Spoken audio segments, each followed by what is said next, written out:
everyone. Welcome to Daily Dictation. This week, we're looking at sentences related to the topic friendships and social relationships at a low intermediate level. This is a video to help you practice your English skills. Specifically, it's meant to help you practice your listening skills and your writing skills. In order to do that, you will listen to me. I will read 5 sentences to you, and you will write down each sentence the best you can. After I read these 5 sentences, and you write them down, I will then show you the answers and explain the grammar in each sentence and explain the vocabulary a little bit. And I am going to also tell you about any spelling tips that will help you practice the way that you spell in English. And at the end of the video, I'm going to give you a list of vocabulary words that you should study. Now, this is really helpful if you're looking at starting a proficiency exam. Like IELTS, CELPIP, TOEFL, or PTE, because in these exams, you have a listening component where you only get to listen one time often, and you will have to take down really detailed notes that you can rely on.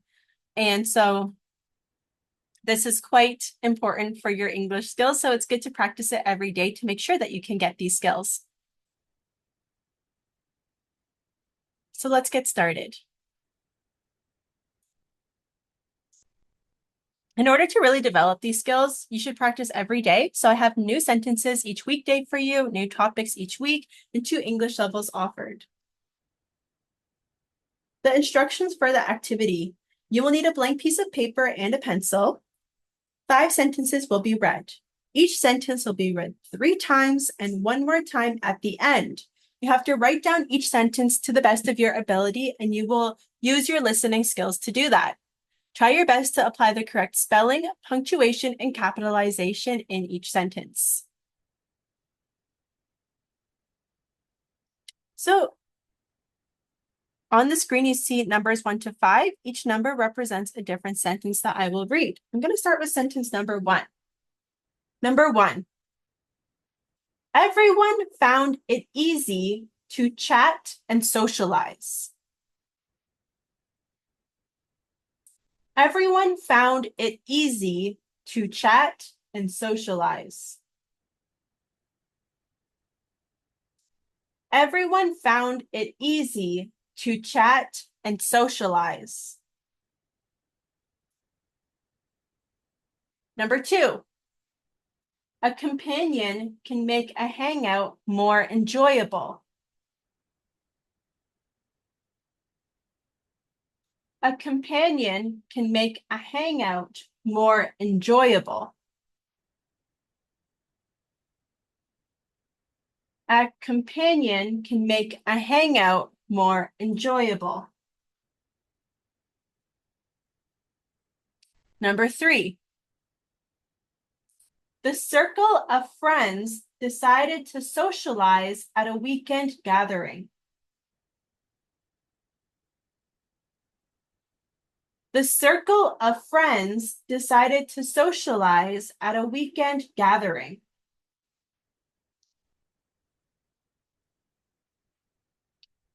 The circle of friends decided to socialize at a weekend gathering.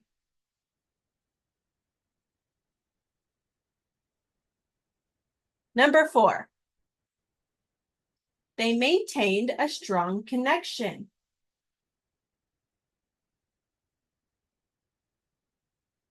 They maintained a strong connection.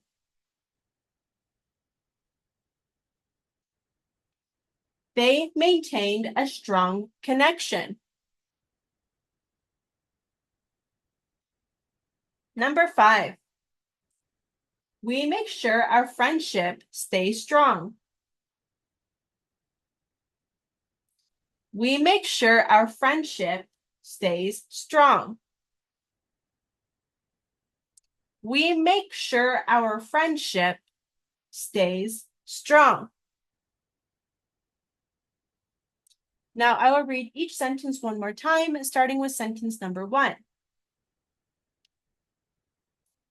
Everyone found it easy to chat and socialize. Number 2.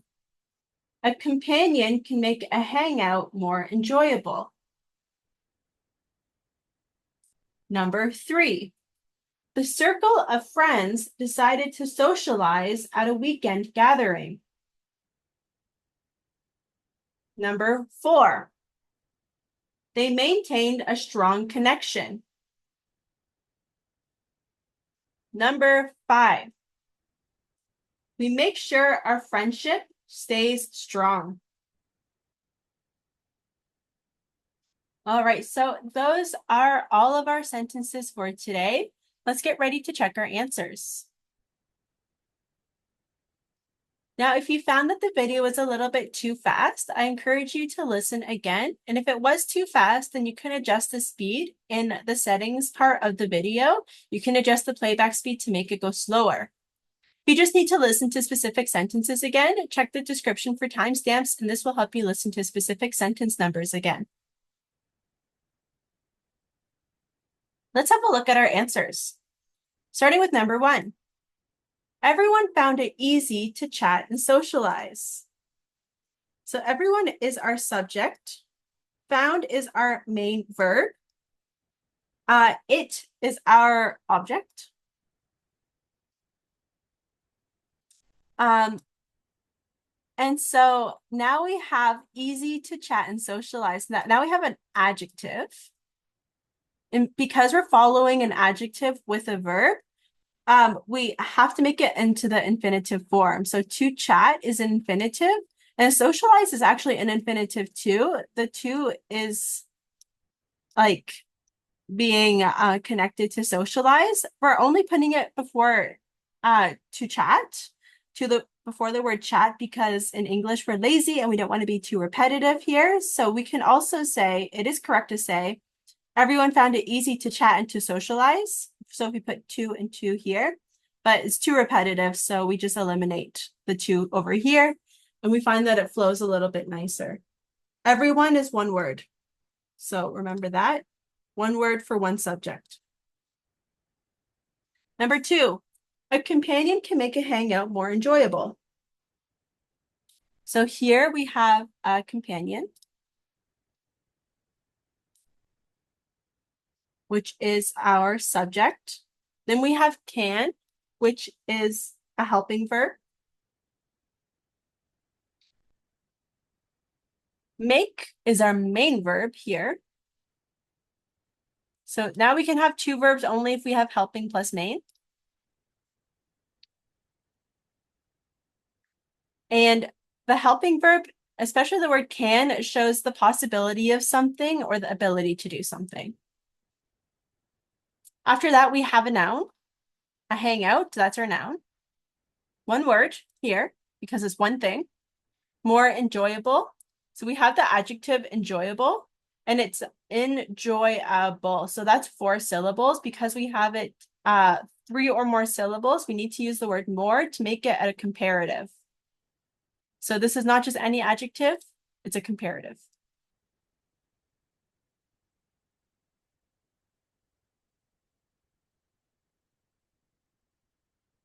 Comparative adjectives are used to show the degree of something. So it's used to emphasize that it's not only enjoyable, but it's even more than that. Let's have a look at our next sentence. 3, the circle of friends decided to socialize at a weekend gathering.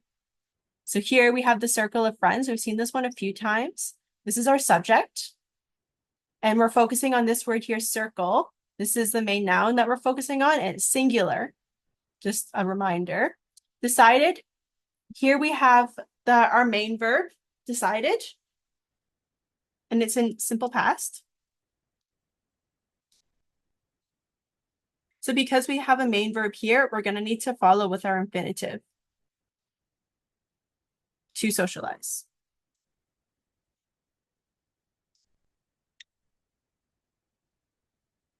And then at a weekend gathering, at is a preposition used to emphasize the relationship between this noun and this noun. Particularly, this noun is location or event, which is why we use at.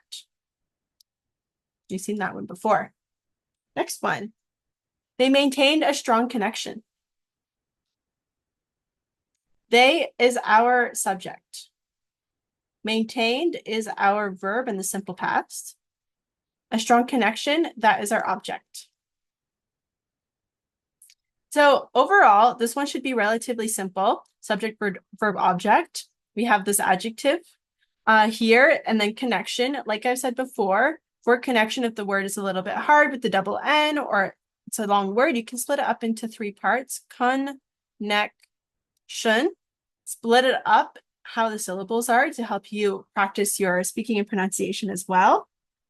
Maintenance is a little bit harder to spell. So this is how I spell maintenance. Maintain, sorry. So maintain, this one's really confusing because you have A-I-N, A-I-N, and this gets people confused because they think they're making a mistake when they have this kind of repetition like this.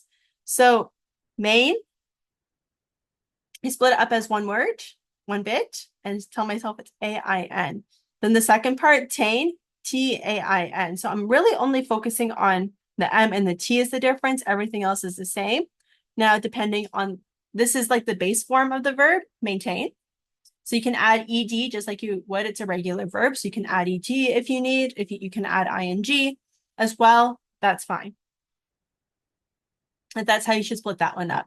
Maintain. And that would also be according to the syllable stress. Number 5, we make sure our friendships stay strong.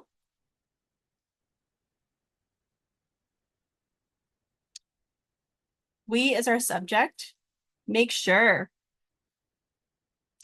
This is a very common collocation. We've seen collocations earlier in the week. A reminder, collocations are 2 words in English that go together really often.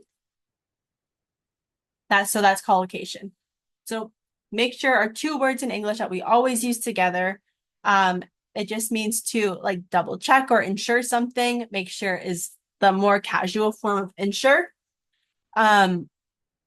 Our friendship, so we have possessive adjective. Friendship is the noun. Since this is in simple present, this should be in simple present as well. We're adding the 3rd person singular because friendship is singular and strong is an adjective. Stay strong is another example of collocation in English. 2 words that always go together.